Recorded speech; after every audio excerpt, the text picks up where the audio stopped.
Salut tout le monde et bienvenue dans un nouvel épisode du Bureau des Histoires.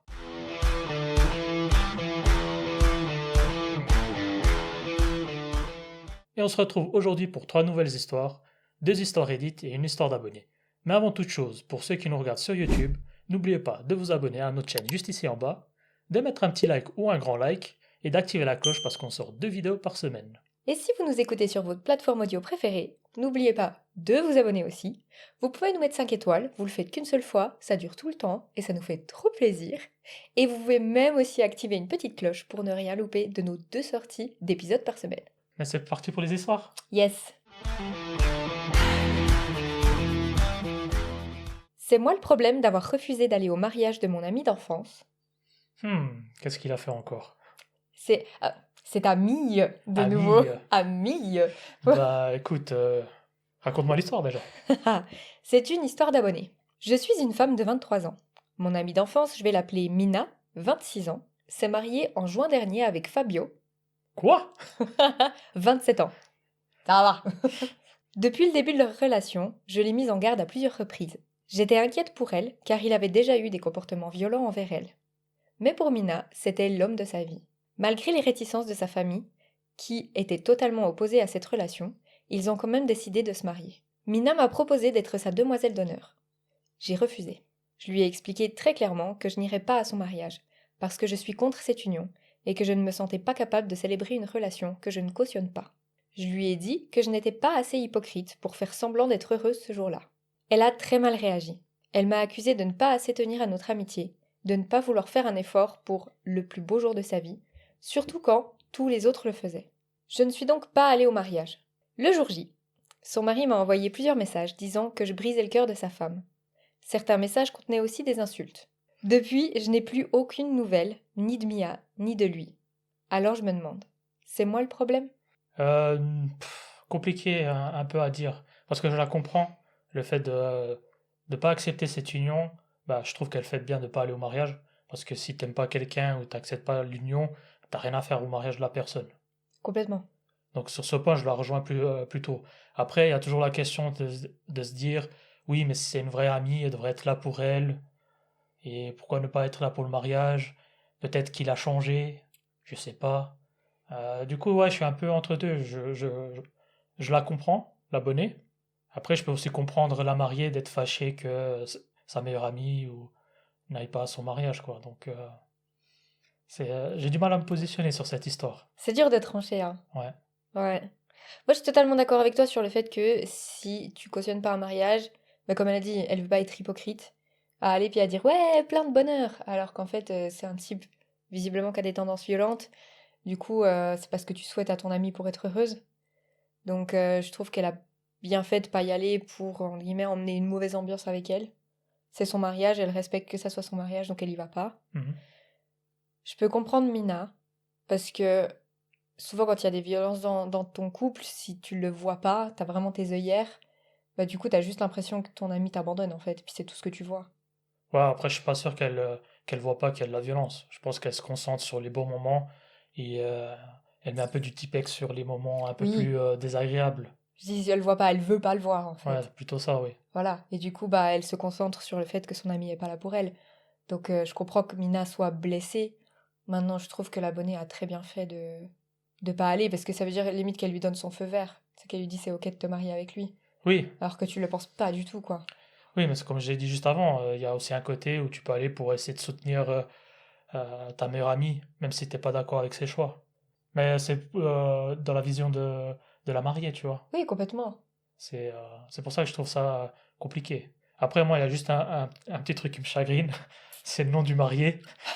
Donc pour les prochains abonnés qui nous écrivent, si vous pouvez éviter de mettre Fabio, parce que on n'est pas tous pareils, hein. Ok. Je suis pas venu ici pour souffrir.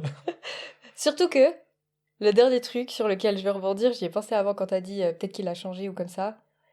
Si dans ses messages, le premier truc qu'il fait, c'est l'insulter, ça prouve quand même qu'il a pas tant changé. C'est pas genre, écoute, je comprends pourquoi tu voulais pas venir, j'ai j'ai fait des sorties de route, je m'en rends compte, j'ai envie d'être une meilleure personne, s'il te plaît, viens pour elle. Si le premier truc que tu fais, c'est insulter l'amie de ta femme parce qu'elle est pas à ton mariage, je pense que c'est aussi que ça t'a touché parce que tu sais pourquoi elle est pas là. Et du coup, si tu commences à insulter, Franchement, je pense qu'elle a très bien fait de pas y aller. Puisqu'il a pas dû vraiment trop changer, quoi. Ouais, après, moi, j'ai mis des. Alors, j'ai pas mis les guillemets visuellement, mais pour moi, dans ma tête, il y avait les guillemets, peut-être qu'il a changé.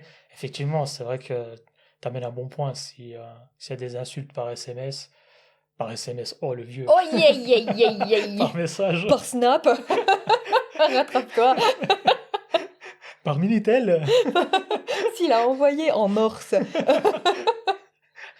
Enfin, enfin voilà quoi. Mais effectivement, s'il y a toujours cette façon d'insulter les gens et tout, il y a peu de chances qu'il ait changé. Donc ouais, pour moi, et puis je pense pour nous, c'est pas elle le problème, l'abonné. Non, du tout.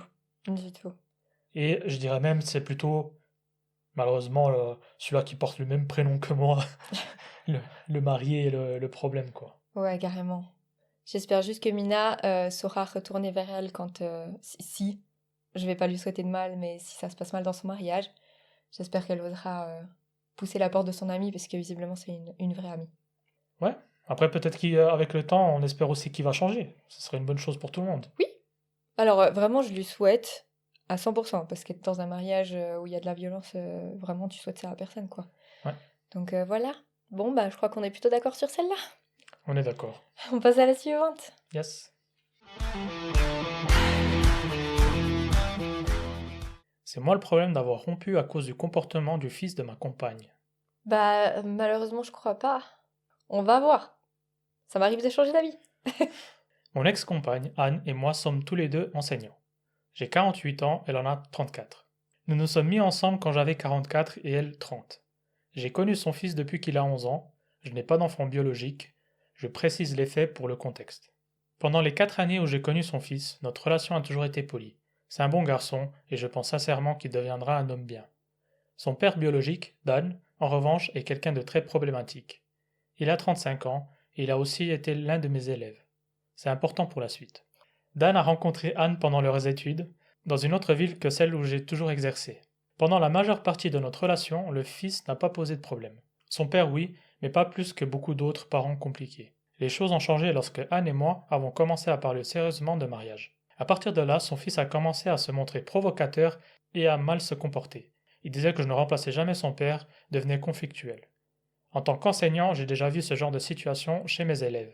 J'ai donc proposé à Anne qu'il voie un thérapeute, voire que nous fassions une thérapie familiale. Elle voit ce genre de cas tous les jours dans son travail, elle sait ce dont un enfant peut avoir besoin. Après les vacances de Noël, la situation a pris une tournure beaucoup plus grave. Il a commencé à m'accuser de choses extrêmement sérieuses et inacceptables. Des accusations qui, si elles étaient répétées, pourraient littéralement ruiner ma carrière.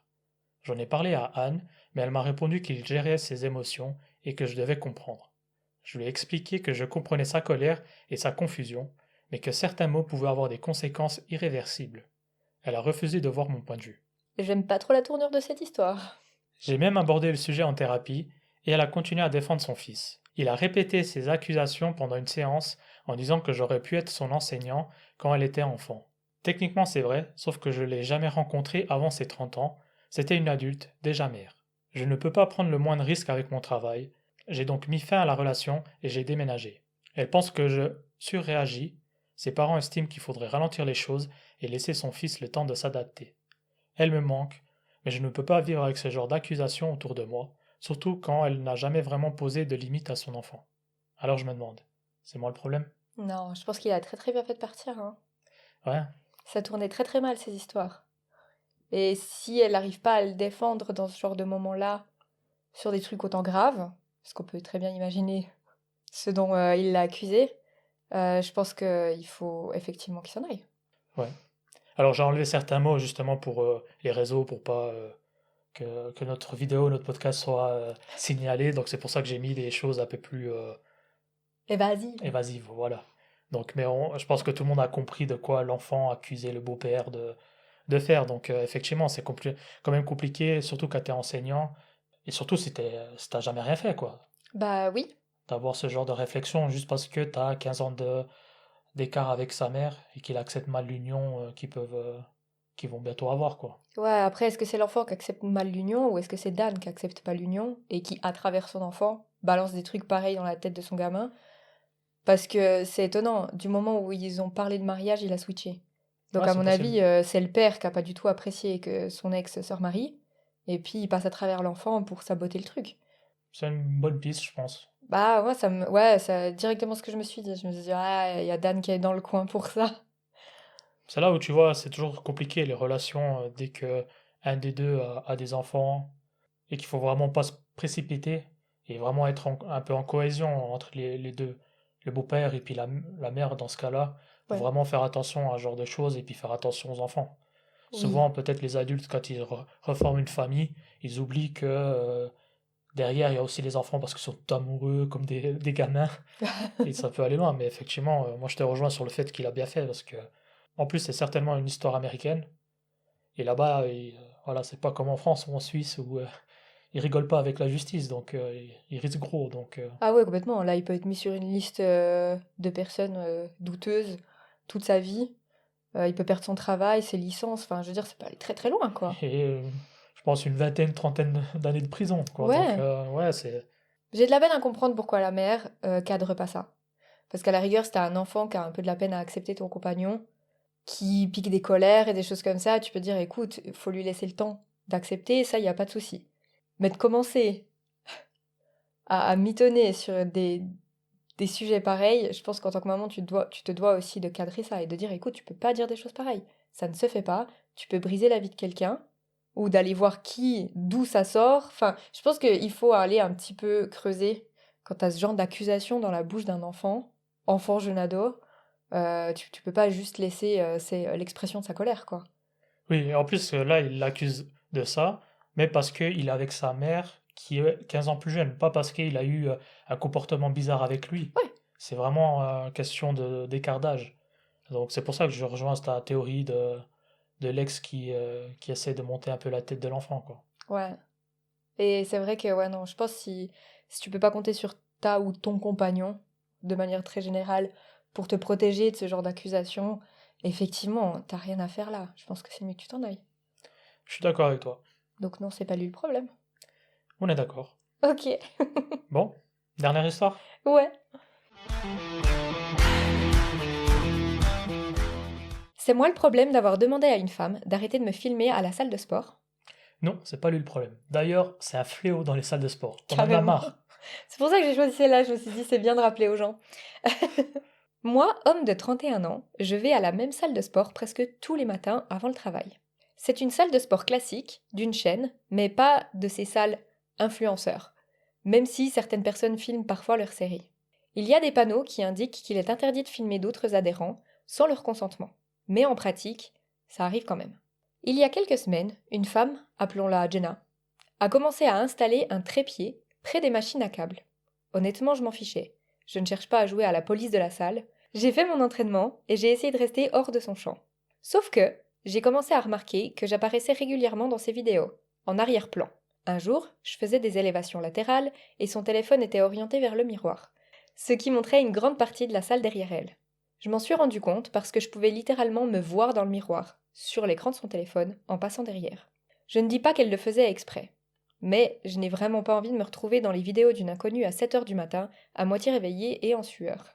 La première fois que j'ai dit quelque chose, j'ai essayé de rester cool.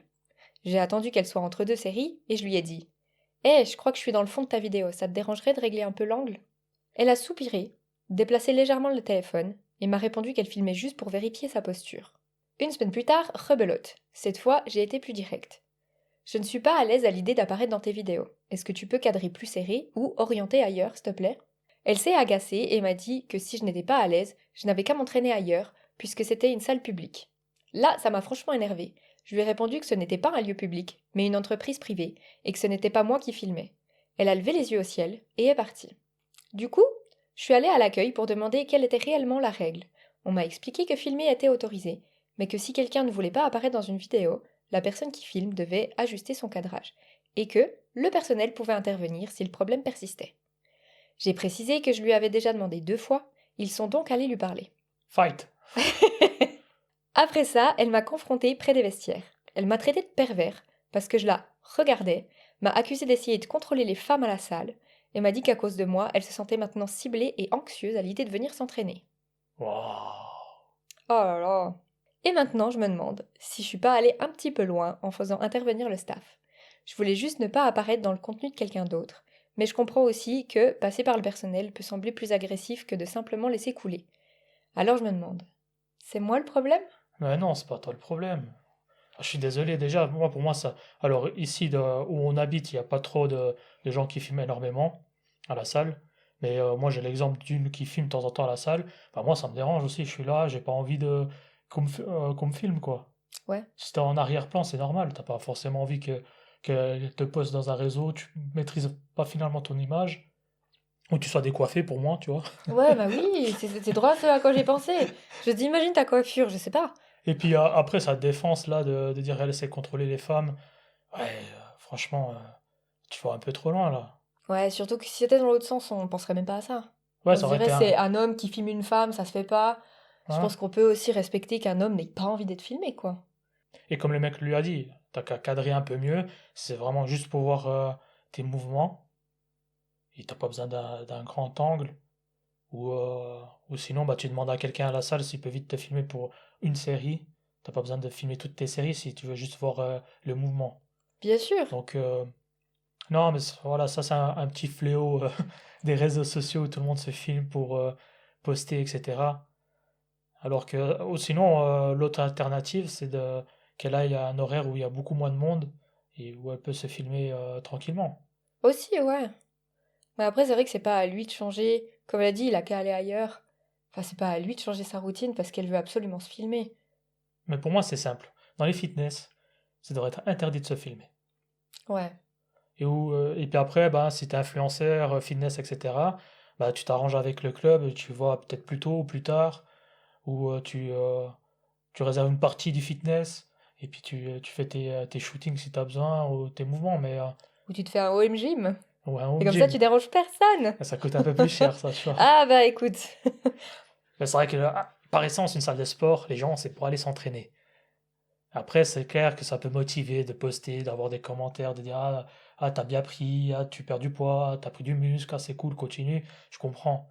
Mais si ça dérange quelqu'un à la salle, au pire des cas, bah, tu mets un petit filtre là pour le flouter, un Aussi. minima. Aussi. Et puis bah après, voilà. C'est pas comme s'il était directement allé vers le staff, sans passer directement. Il lui a dit gentiment 2 fois.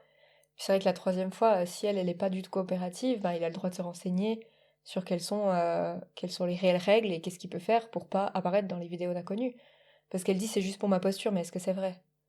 Oui, après, elle fait ce qu'elle veut, on s'en fout au Oui, final. Mais effectivement, si ça dérange quelqu'un, c'est le savoir-vivre. Savoir-vivre, bah, tu essaies de cadrer un peu plus, tu essaies de mettre dans un autre angle. En plus, il lui a pas dit arrête de filmer, je veux pas que tu filmes dans la salle. Il a dit écoute, là je suis là, filme un peu mieux, cadre un peu mieux, comme ça je me vois pas et tout le monde est content. bah oui. Pas besoin de faire un drama. Non, vraiment pas. Ok, du coup on est de nouveau d'accord sur cette troisième Eh histoire. ouais, décidément, hein. On n'ouvre pas beaucoup le débat entre nous, hein. Non, c'est vrai. On verra si vous faites mieux dans les commentaires. N'hésitez pas à ouvrir le débat et à nous dire, à votre avis, c'est qui le problème de ces 3 histoires? On se réjouit de vous lire. Et pour ceux qui veulent nous envoyer leurs propres histoires, vous pouvez le faire directement en description de la vidéo YouTube. Vous avez le petit lien du formulaire Google. En podcast, normalement, vous avez aussi dans la barre à propos de l'émission, vous avez le petit lien. Et sur nos différents réseaux, vous avez le lien aussi pour aller sur ce formulaire Google pour vous mettre votre histoire. Et puis bah, peut-être que vous passerez dans le prochain épisode du Bureau des Histoires. Et oui, et on se fera un plaisir de vous dire si c'est vous le problème.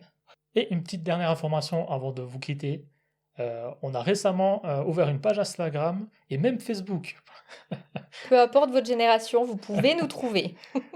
Donc si vous n'êtes pas trop TikTok, n'hésitez pas aussi à nous rejoindre sur ces différentes plateformes. Instagram, ça commence à bien prendre. Il y a aussi un petit peu de débat. Donc n'hésitez pas à vous abonner et puis à nous soutenir sur toutes nos plateformes.